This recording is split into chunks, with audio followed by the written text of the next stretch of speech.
கடாயில பண்ற அதே உப்புமாவை குக்கர்ல செஞ்சு பாருங்க, அவ்வளவு சாஃப்டா இருக்குங்க. உப்புமாக்கெல்லாம் குக்கரா அப்படின்னு நீங்க என்ன திட்டினா கூட பரவாயில்ல, ஒரே ஒரு தடவை ட்ரை பண்ணுங்க.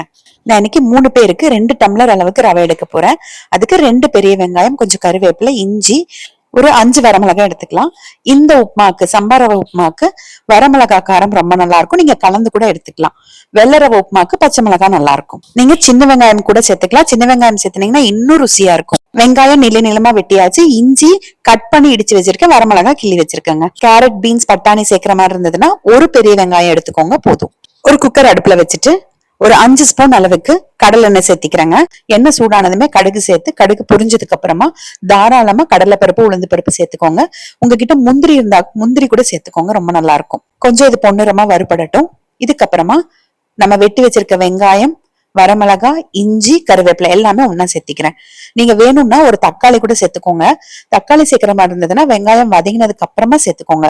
கேரட், பீன்ஸ், பட்டாணி எடுத்திருந்தாலும் வெங்காயம் வதங்கினதுக்கு அப்புறமா தக்காளி சேர்க்கும் போது அந்த கேரட், பீன்ஸ், பட்டாணிய சேர்த்து வதக்கிக்கோங்க. 2 டம்ளர் ரவைக்கு 6 டம்ளர் தண்ணி ஊத்தணும். இந்த மக்கு பாத்தீங்கன்னா 3 டம்ளர் பிடிக்கும். அதுல 2 மக்கு எடுத்திருக்கேன். அதாவது 1:3 ரேஷியோல நான் தண்ணி எடுத்திருக்கேன். இன்னொரு அடுப்புல வச்சாச்சு. வெங்காயம் வதங்க ஆரம்பிக்கும் போது நான் இன்னொரு அடுப்புல தண்ணி வச்சுட்டேன்.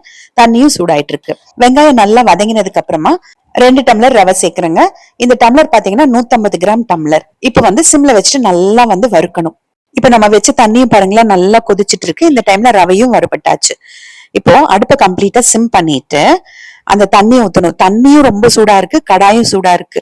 அதனால ஊத்தும் போது ரொம்ப ஜாக்கிரதையா ஊத்துங்க, தெரிச்சு வரும். கொஞ்சம் கொஞ்சமா ஊத்துங்க. அடுப்பை சிம் பண்ணிட்டு கொஞ்சம் கொஞ்சமா ஊத்துங்க. வெங்காயம் வதக்கினதுக்கு அப்புறமா எப்பயும் போல நம்ம தண்ணி ஊத்தி, தண்ணி கொதிச்சதுக்கு அப்புறமா ரவையை சேர்த்தும் பண்ணலாம். ஆனா இது நான் ரவையை வறுத்து பண்றதுனால ஃபர்ஸ்ட் ரவையை அது கூட வறுத்துட்டு அப்புறமா தண்ணி ஊத்துறேன். 1 ஸ்பூன் அளவுக்கு கல்லுப்பும் சேர்த்துக்கலாங்க. சேர்த்துட்டு நல்லா கலந்து விட்டுட்டு குக்கர் மூடி வச்சிடலாம். வெயிட் போட்டுட்டு ஒரு விசில் விட்டீங்கன்னா போதும். நீங்க சின்ன குக்கர் எடுத்திருந்தீங்கன்னா 2 விசில் விட்டுக்கோங்க. நல்லா ஆவி இறங்கினதுக்கு அப்புறமா திறந்து பாத்துக்கோங்க. நல்லா சாஃப்டா வெந்திருக்குங்க ரவை. கூட ஒரு கைப்பிடி அளவுக்கு கொத்தமல்லி தழை, 1 ஸ்பூன் நெய். நெய்க்கு பதிலா நீங்க 2 ஸ்பூன் தேங்காய் எண்ணெய் கூட ஊத்திக்கலாம். தேங்காய் எண்ணெய் ஃபிளேவரும் நல்லா இருக்கும். நான் எப்பயுமே ஒரு கைப்பிடி தேங்காய் துருவல் கூட சேர்ப்பேன். ஆனா இன்னைக்கு நான் சேர்க்கல. நல்லா கலந்து விட்டுட்டு சுட சுட சர்வ் பண்ணலாம். நீங்க கேரட், பீன்ஸ், பட்டாணி சேர்த்திருந்தாலும் அதுக்கு தனியா வேகணும்னு அவசியம் இல்லை.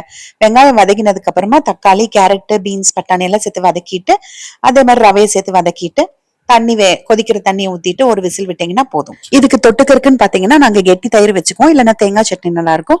தொட்டுக்க எதுவும் இல்லாமையும் சாப்பிடலாங்க, சூப்பரா இருக்கும்.